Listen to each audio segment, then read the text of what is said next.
Hello friend, पुनः स्वागत है आप सभी का आर्यन एक्सपर्ट क्लासेस में। पिछली वीडियो में हमने देखा था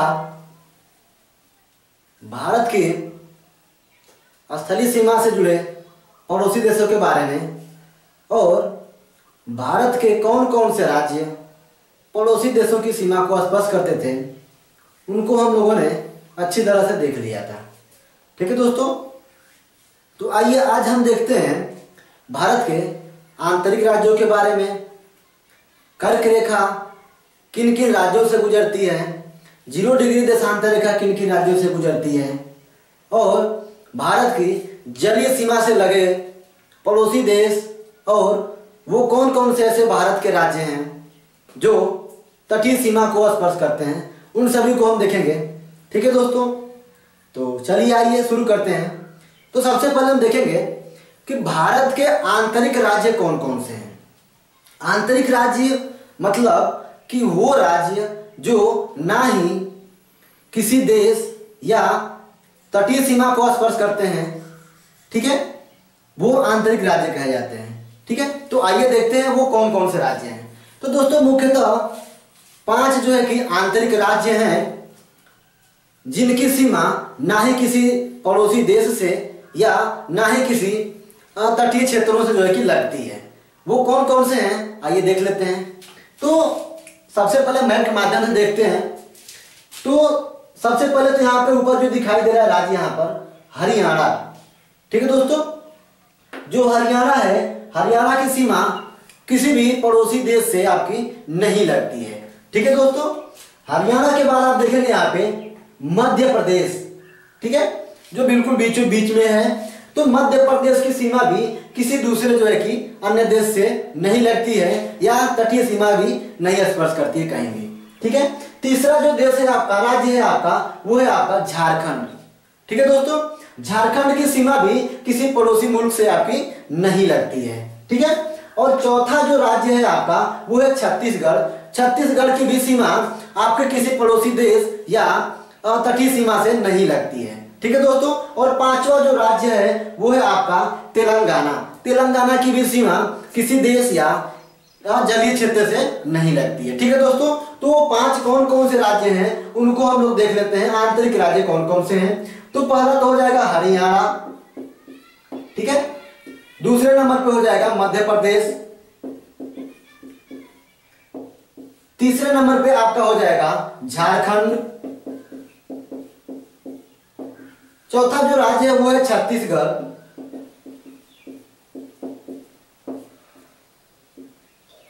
और जो 5वां राज्य है वो है आपका तेलंगाना।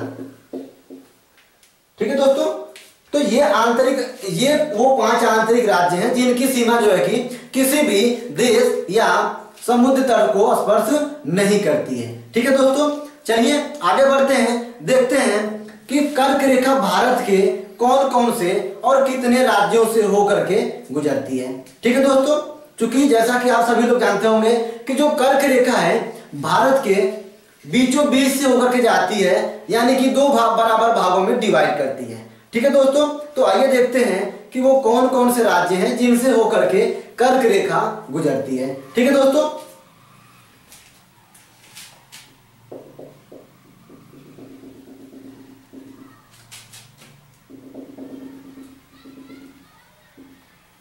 तो दोस्तों ये है आपकी कर्क रेखा, 23.5 डिग्री अक्षांश। ठीक है दोस्तों, कर्क रेखा जो है कि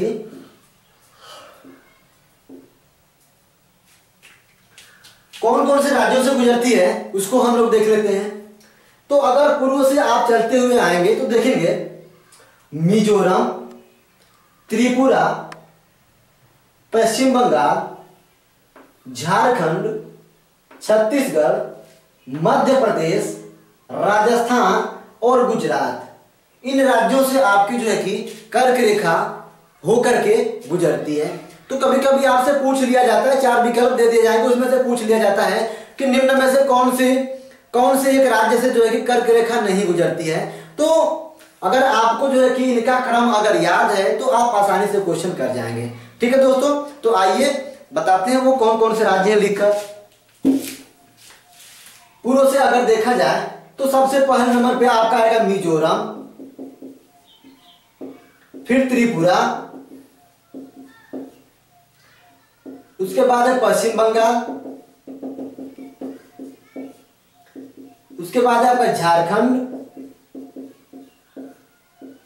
झारखंड के बाद छत्तीसगढ़, ठीक है दोस्तों। छत्तीसगढ़ के बाद है आपका मध्य प्रदेश,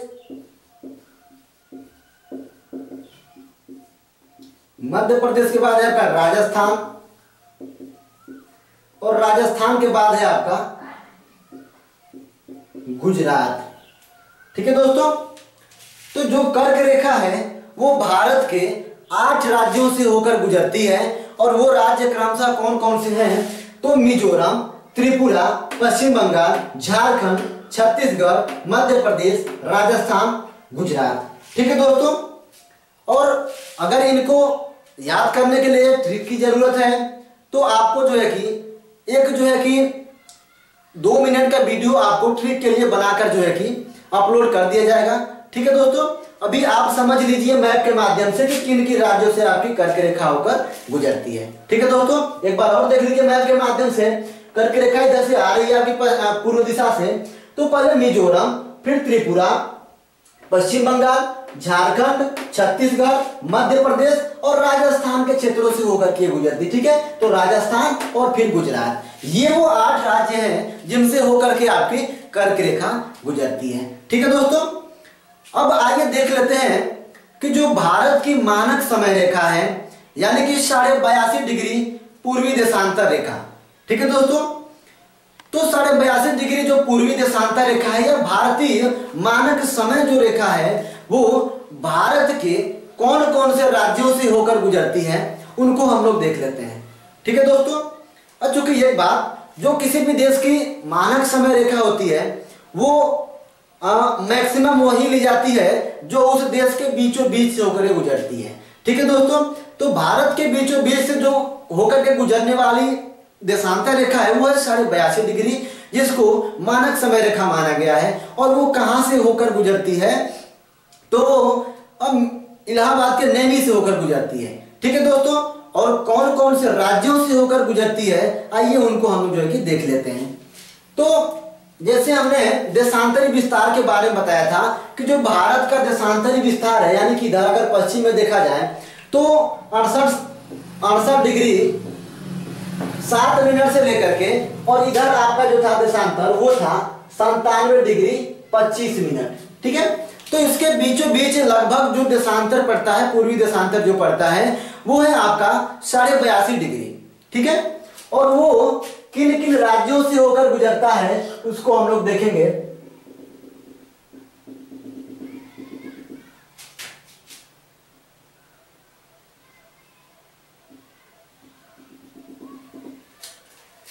तो दोस्तों ये जो मैंने रेखा बनाई है यही है आपकी 82.5 डिग्री पूर्वी देशांतर। अब ये पूर्वी देशांतर क्यों बोला जाता है, तो जो 0 डिग्री देशांतर रेखा होती है, यानी कि जो ग्रीनविच, इंग्लैंड के ग्रीनविच शहर से होकर गुजरती है, तो ग्रीनविच यानी कि 0 डिग्री देशांतर के पूर्व में जितनी भी देशांतर रेखाएं होती हैं उनको पूर्वी देशांतर बोला जाता है, और 0 डिग्री देशांतर के पश्चिम में जितनी भी देशांतर रेखाएं होती हैं उन्हें पश्चिमी देशांतर बोला जाता है, ठीक है दोस्तों। तो इसलिए जो भारत की मानक समय रेखा है यानी कि 82.5 डिग्री पूर्वी देशांतर रेखा है, ठीक है दोस्तों। कौन कौन से राज्यों से होकर गुजरती है उनको हम लोग देख लेते हैं। तो ऊपर ये उत्तर प्रदेश, और ये मुख्य रूप से जो शहर लिया गया है वो है इलाहाबाद का, उत्तर प्रदेश का नैनी शहर, ठीक है दोस्तों। तो जो राज्य है क्रमशः वो है उत्तर प्रदेश, उसके बाद मध्य प्रदेश, मध्य प्रदेश के बाद छत्तीसगढ़, छत्तीसगढ़ के बाद उड़ीसा, और उड़ीसा के बाद ये आंध्र प्रदेश। इन जो है कि 5 राज्यों से जो है कि होकर के गुजरती है आपकी 82.5 डिग्री देशांतर रेखा, पूर्वी देशांतर रेखा, ठीक है दोस्तों। आइए उन राज्यों को देख लेते हैं कौन कौन से हैं। पुनः तो जो साढ़े 82 डिग्री देशांतर रेखा जिन राज्यों से होकर गुजरती है वो क्रमशः है उत्तर प्रदेश,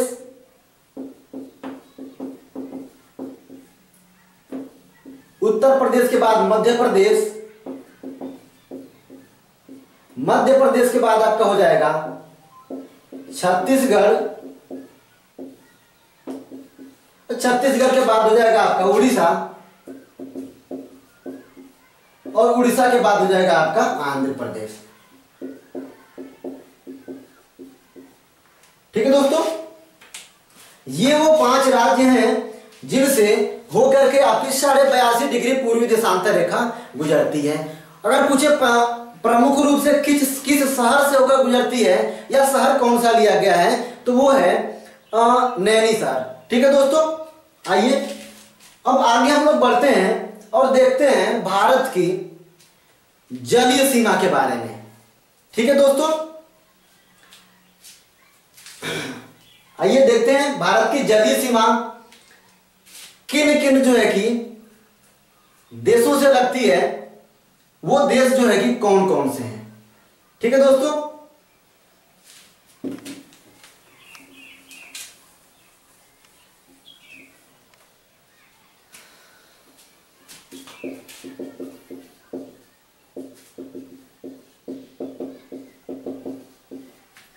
तो दोस्तों जिस प्रकार भारत की स्थलीय सीमा 7 देशों से लगती थी, उसी प्रकार भारत की जो जलीय सीमा है वो भी 7 देशों से लगती है। ठीक है दोस्तों, अब वो देश कौन कौन से हैं, आइए उनको हम लोग जो है कि देख लेते हैं। ठीक है दोस्तों, तो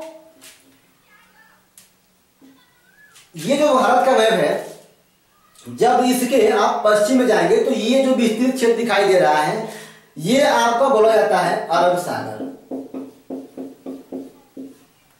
ठीक है दोस्तों, और श्रीलंका के नीचे जब जाएंगे तो ये आपका पड़ जाता है हिंद महासागर। ठीक है दोस्तों, और जब ये पूर्व में जब आएंगे तो ये आपकी पड़ जाती है बंगाल की खाड़ी। ठीक है दोस्तों, तो जो भारत की जलीय सीमा है वो कुल 7 देशों से लगती है, और देख लेते हैं वो देश कौन कौन से हैं। ठीक है दोस्तों, तो यहां पे सबसे पहले नंबर पे जो यहां पे देश आपको दिखाई दे रहा है, जो गुजरात के साथ, गुजरात, राजस्थान, पंजाब, जम्मू कश्मीर और लद्दाख के साथ स्थलीय सीमा बनाता है, इसके साथ साथ ये जलीय सीमा भी बनाता है। ठीक है दोस्तों, तो एक तो हो गया आपका पाकिस्तान जो भारत के साथ जलीय सीमा बनाता है। ठीक है दोस्तों, दूसरा जो देश है आपका वो ये जो लक्षद्वीप आपको दिखाई दे रहा है, जो केंद्र शासित प्रदेश है भारत का। लक्षद्वीप के जब नीचे जाएंगे दक्षिण में तो आपको एक देश मिलेगा मालदीव। ठीक है दोस्तों, तो दूसरी जलीय सीमा बनाने वाला जो देश है वो है आपका मालदीव। ठीक है दोस्तों, उसके बाद तमिलनाडु के दक्षिण में श्रीलंका, श्रीलंका के साथ जो है कि जलीय सीमा बनाता है भारत, यानी कि तीसरे नंबर पर हो गया आपका श्रीलंका। ठीक है दोस्तों, आगे बढ़ते हैं। चौथे नंबर पे जो जलीय सीमा बनाने वाला जो देश है वो है आपका बांग्लादेश। ठीक है दोस्तों, वो चौथे नंबर पे कौन है, बांग्लादेश है। ठीक है दोस्तों, पांचवें नंबर पे जो जलीय सीमा बनाने वाला देश है वो है आपका बांग्लादेश के दक्षिण पूर्व में आपका स्थित म्यांमार। ठीक है दोस्तों, म्यांमार पांचवें नंबर पे है जो भारत के साथ जलीय सीमा बनाता है। ठीक है, छठवें नंबर की बात करें तो उसके बाद आप देखेंगे थाईलैंड। ठीक है दोस्तों, थाईलैंड भी भारत के साथ जलीय सीमा बनाता है जो अंडमान निकोबार के पूर्व में है। ठीक है दोस्तों, और सातवां जो देश है आपका वो है आपका इंडोनेशिया। ठीक है दोस्तों, इंडोनेशिया का जो सुमात्रा द्वीप है वो अंडमान निकोबार यानी ग्रेट निकोबार द्वीप के दक्षिण में है। ठीक है दोस्तों, तो ये वो क्रमशः 7 देश थे जो भारत के साथ जलीय सीमा साझा करते हैं। ठीक है दोस्तों, एक बार और देख लेते हैं कौन कौन से हैं। तो ऊपर ये पाकिस्तान हो गया, नीचे आपका मालदीव है लक्षद्वीप के नीचे, और तमिलनाडु के नीचे आप देखेंगे श्रीलंका को 3 हो गए, बांग्लादेश हो गया 4, म्यांमार 5 हो गया, थाईलैंड 6 हो गया, और 7वां हो गया इंडोनेशिया। ठीक है दोस्तों, अब जो है कि यहाँ पे थोड़ा सा नाम लिख कर देख लेते हैं हम लोग। Pakistan, Maldives, Sri Lanka, Bangladesh, Myanmar, Thailand, Indonesia. ठीक है दोस्तों, यहां पे एक क्वेश्चन ये बन जाता है कि भारत की सबसे निकटतम समुद्री सीमा किस देश से लगती है। ठीक है दोस्तों, इन देशों के साथ जलीय सीमा साझा करता है भारत, तो किस देश के साथ जलीय सीमा सबसे नजदीक है, यानी कि समुद्री सीमा सबसे नजदीक है। ठीक है दोस्तों, तो सबसे नजदीक का जो देश है वो है आपका श्रीलंका। ठीक है दोस्तों, सबसे निकटतम समुद्री जो देश है भारत का वो है आपका कौन, श्रीलंका है। ठीक है दोस्तों, और बाकी अगर पाकिस्तान बांग्लादेश की बात करेंगे तो ये तो स्तर सीमा साझा कर ही रहे हैं। ठीक है दोस्तों, समुद्री सीमा की बात करें, सबसे नजदीक की समुद्री सीमा किससे लगी हुई है भारत की, तो वो है पहले नंबर पे श्रीलंका। ठीक है दोस्तों, अगर दूसरे नंबर की बात करें तो दूसरे नंबर पे पड़ जाता है आपका इंडोनेशिया। ठीक है दोस्तों, दूसरी निकटतम समुद्री सीमा साझा करने वाला जो देश है वो है इंडोनेशिया, और जो ग्रेट निकोबार के दक्षिण में स्थित है इंडोनेशिया का सुमात्रा द्वीप। ठीक है दोस्तों, तो ये वो 7 जो है कि स्थलीय जलीय सीमा को स्पर्श करने वाले देश थे। ठीक है दोस्तों, अब देखते हैं कि वो कौन कौन से देश हैं जो भारत के साथ जलीय सीमा के साथ साथ स्थलीय सीमा भी बनाते हैं। ठीक है दोस्तों, यानी कि जल और स्थल दोनों सीमा बनाने वाले देश वो कौन कौन से हैं। ठीक है दोस्तों, तो आइए देखते हैं। तो पहले नंबर पे जो आपका देश है, यानी कि स्थल और जल दोनों सीमा बनाने वाला, वो आप यहाँ पे देख सकते हैं पश्चिम में आपका ये स्थल, यानी कि गुजरात, राजस्थान, पंजाब, जम्मू कश्मीर और लद्दाख के साथ स्थल की तो सीमा बना ही रहा है, यहाँ पर जल सीमा भी बनाता है। ठीक है दोस्तों, तो पहले नंबर पे हो गया आपका पाकिस्तान,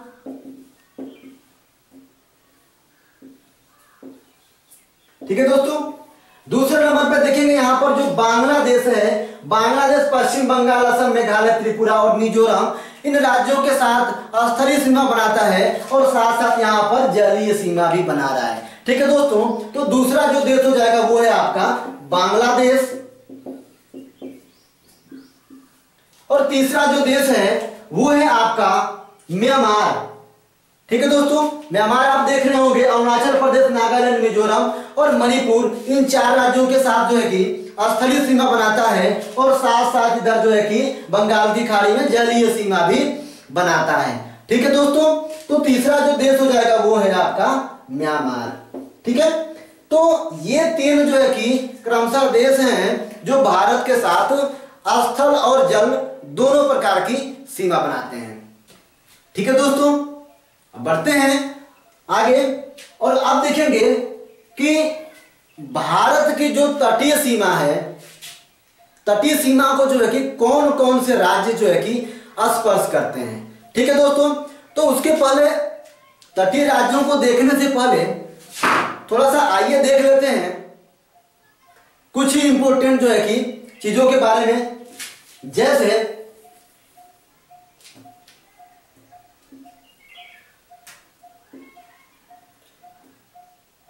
ये जो गुजरात का क्षेत्र है, यानी कि ये जो कच्छ वाला क्षेत्र है,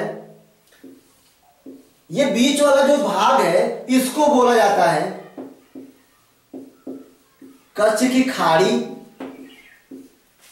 ठीक है दोस्तों, और ये जो सकरा भाग आपको दिखाई दे रहा है इसको बोला जाता है खंभात की खाड़ी। ठीक है दोस्तों, और ये जो पूरा विस्तृत भाग है इसको बोला जाता है अरब सागर। ठीक है, और श्रीलंका के दक्षिण में ये वाला जो पार्ट है नीचे का उसे बोला जाता है हिंद महासागर। ठीक है दोस्तों, भारत के बिल्कुल दक्षिण में जब जाएंगे तो, और ये वाला जो क्षेत्र है पूरा इसको बोला जाता है बंगाल की खाड़ी। एक वर्ड और यूज किया जाता है प्रायद्वीपीय भारत। ठीक है दोस्तों, तो आइए क्रम से जो है कि एक एक चीजों को हम लोग समझते हैं। ठीक है, सबसे पहले देखते हैं महासागर क्या होते हैं। तो सबसे पृथ्वी पर सबसे जल का जो विस्तृत क्षेत्र है, ठीक है, यानी कि जल की सबसे बड़ी जो इकाई है उसे ही कहा जाता है महासागर। ठीक है दोस्तों, जल की जो सबसे बड़ी इकाई है उसे ही कहा जाता है महासागर। ठीक है दोस्तों, और जब जो जल का क्षेत्र है छोटा होगा तो उसे बोला जाता है सागर। ठीक है दोस्तों, तो नीचे आपका है दक्षिण में भारत के हिंद महासागर, और भारत के जब पश्चिम में जाएंगे यानी कि दक्षिण पश्चिम की बात करें तो इधर आपको मिल जाता है अरब सागर। सागर कब होगा? जब जल का क्षेत्र छोटा होगा महासागर से। ठीक है, तो वो आपका क्षेत्र सागर कहलाता है। ठीक है, अब अगला जो वर्ड यूज किया जाता है खाड़ी। खाड़ी किसे कहते हैं? तो वह जल क्षेत्र जो तीन ओर से स्थल से घिरा होता है। ठीक है दोस्तों, जैसे अगर ये वाला जो क्षेत्र आप देख रहे हैं तो इधर अगर यहां से देख रहे हैं आप तो इसके पूर्व में भी स्थल है, पश्चिम में भी स्थल है, और जब आप उत्तर में भी जाएंगे तो स्थल है। ठीक है दोस्तों, लेकिन दक्षिण में आप देख रहे हैं कि यह जल क्षेत्र है।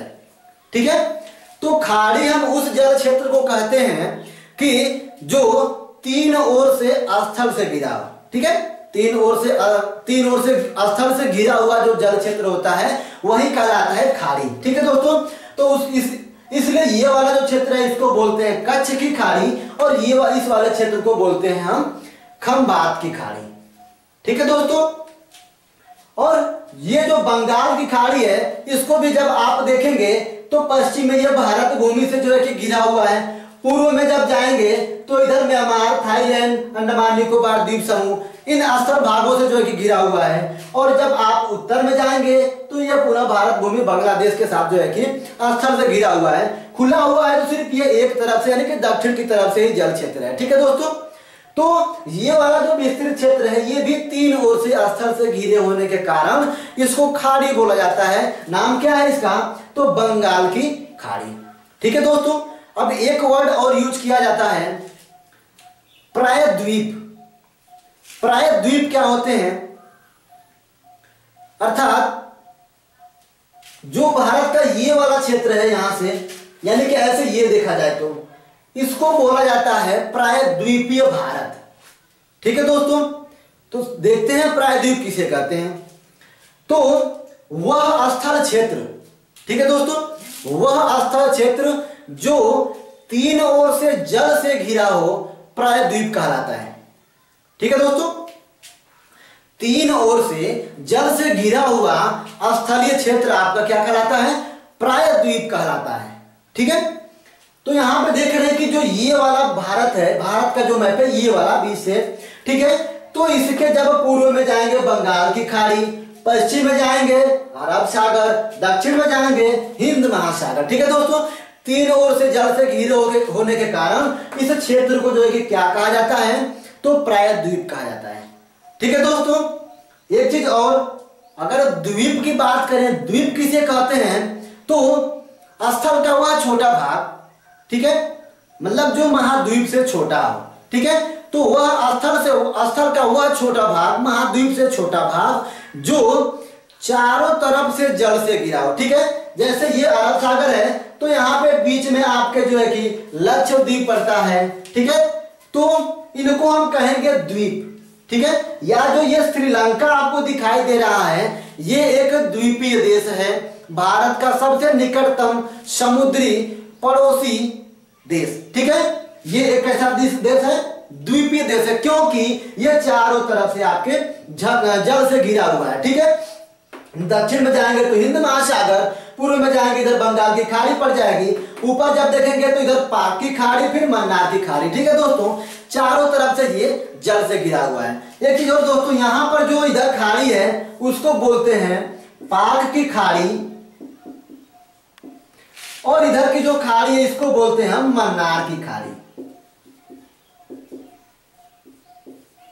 ठीक है दोस्तों, अब यहाँ पे पाक खाड़ी, मन्नार की खाड़ी ऐसी क्या चीज है इसमें, थोड़ा सा उसको हम लोग समझने की कोशिश कर रहे हैं। ठीक है दोस्तों, तो यहाँ पे जब आप ऐसे देखेंगे तो यहाँ पे ऐसे लगता है जैसे ये भारत भूमि श्रीलंका से चिपकी हुई है, लेकिन ऐसा बिल्कुल भी नहीं है।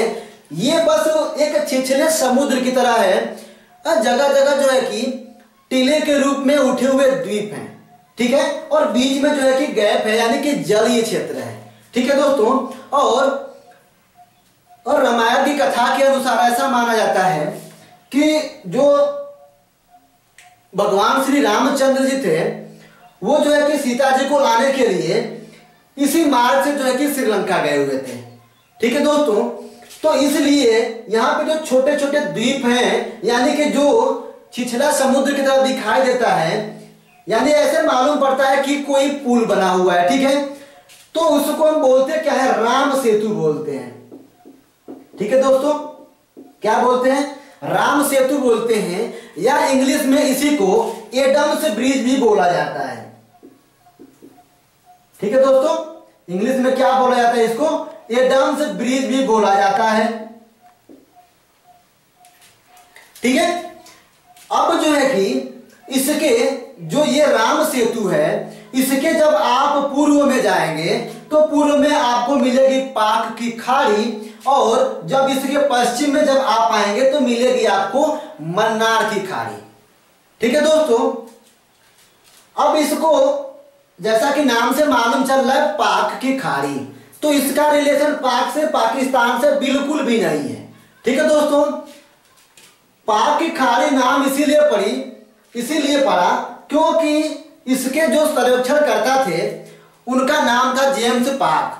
ठीक है दोस्तों, इसलिए इस खाड़ी का नाम जो है कि रख दिया गया पाक की खाड़ी। ठीक है दोस्तों, और इस एडम्स ब्रिज राम सेतु के जब पश्चिम में आप जाएंगे तो मन्नार की खाड़ी, और मन्नार नाम इसीलिए दे दिया गया क्योंकि इसके पश्चिम में एक द्वीप है मन्नार नाम का। ठीक है दोस्तों, तो मन्नार द्वीप से नाम पड़ गया इसका मन्नार की खाड़ी, और जेम्स पाक ने जो है कि इसकी खोज की थी, उस समय सर्वेक्षण करता थे, तो इसलिए जो है कि पूर्व की खाड़ी को बोला गया पाक की खाड़ी। ठीक है दोस्तों, तो हमने भी बताया आपको खाड़ी के बारे में, महासागर के बारे में, प्रायद्वीप और द्वीपों के बारे में। ठीक है दोस्तों, अब आइए देखते हैं कि वो कौन कौन से भारत के राज्य हैं जो जलीय सीमा बनाते हैं, तटीय सीमा बनाते हैं। ठीक है दोस्तों, आइए उनको हम लोग क्रम से देखते हैं।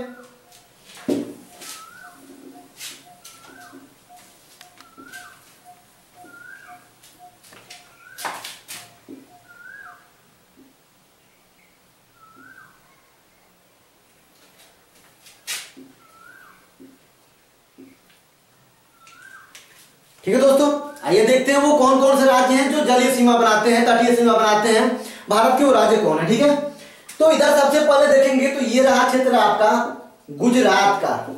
ठीक है दोस्तों, गुजरात जो है कि समुद्र के साथ सीमा बनाता है, सागर के साथ सीमा बनाता है। ठीक है दोस्तों, गुजरात के बाद है आपका महाराष्ट्र, महाराष्ट्र के बाद है आपका गोवा, गोवा के बाद है आपका कर्नाटक,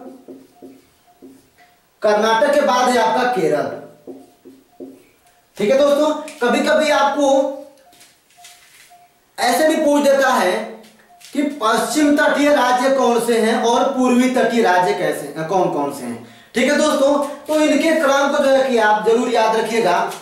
ठीक है दोस्तों, यानी कि ऊपर से अगर देखते हुए आए तो पहले गुजरात, फिर महाराष्ट्र, गोवा, कर्नाटक, केरला। ठीक है दोस्तों, तो जो ये पश्चिम तटीय राज्य हैं कितने हैं, टोटल 5 है। ठीक है, ये है आपके पश्चिम तटीय राज्य, कौन कौन से, गुजरात, महाराष्ट्र, गोवा, कर्नाटक और केरल। ठीक है दोस्तों, अब जो है कि देखते हैं पूर्वी तटीय राज्यों के बारे में, वो कौन कौन से राज्य हैं।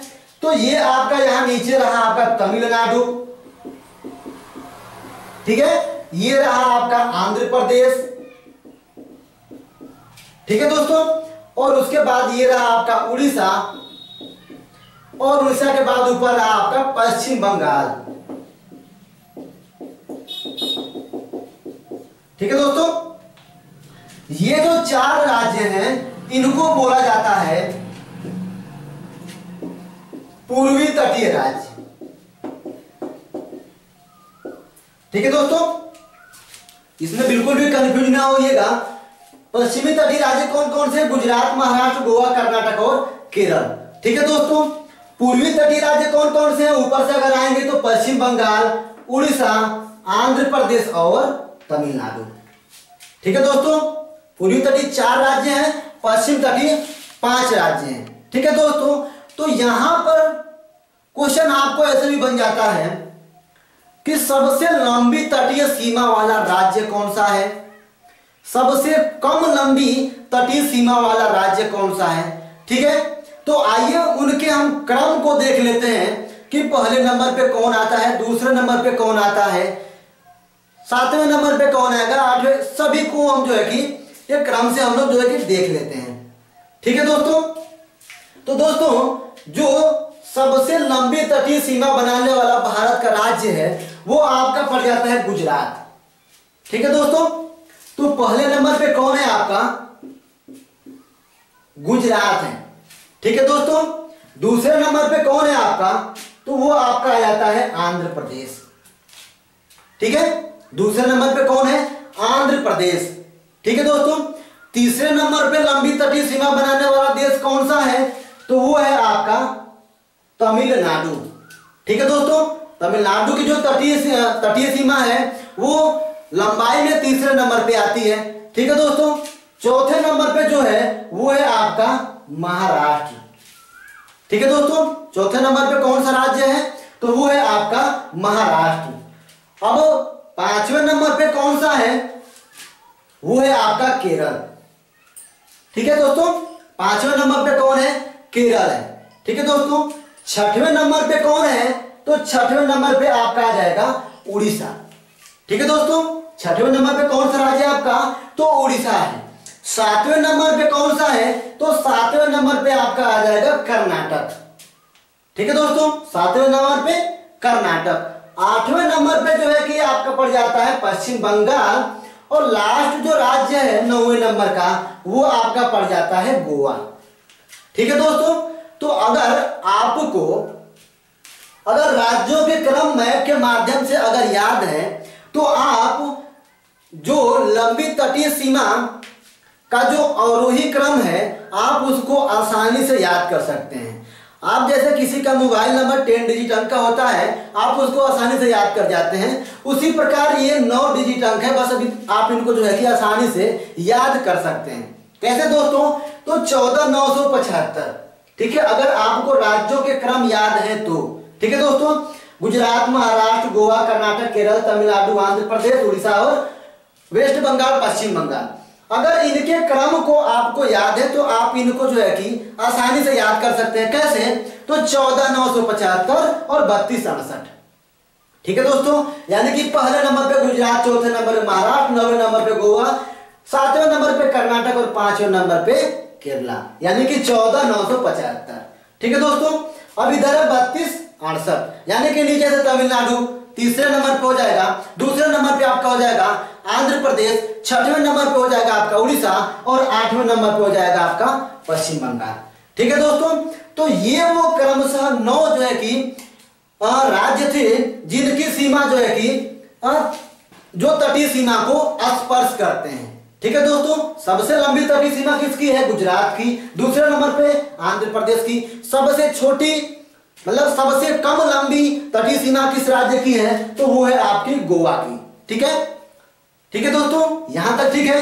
अब इनके याद करने की जो ट्रिक है वो हम बताएंगे आपको नेक्स्ट वीडियो में, जो केवल जो है कि ट्रिक का ही वीडियो होगा। ठीक है दोस्तों, तो ये वो क्रमशः 9 राज्य थे जो तटीय सीमा को स्पर्श करते थे। ठीक है दोस्तों, बाकी की जो जानकारी है उनको हम लोग देखेंगे अगले वीडियो में। अगर हमारी ये वीडियो आप सभी को पसंद आई हो तो प्लीज हमारे चैनल को सब्सक्राइब करिएगा, लाइक करिएगा और अपने दोस्तों को भी शेयर करिएगा। तब तक के लिए आप सभी का धन्यवाद।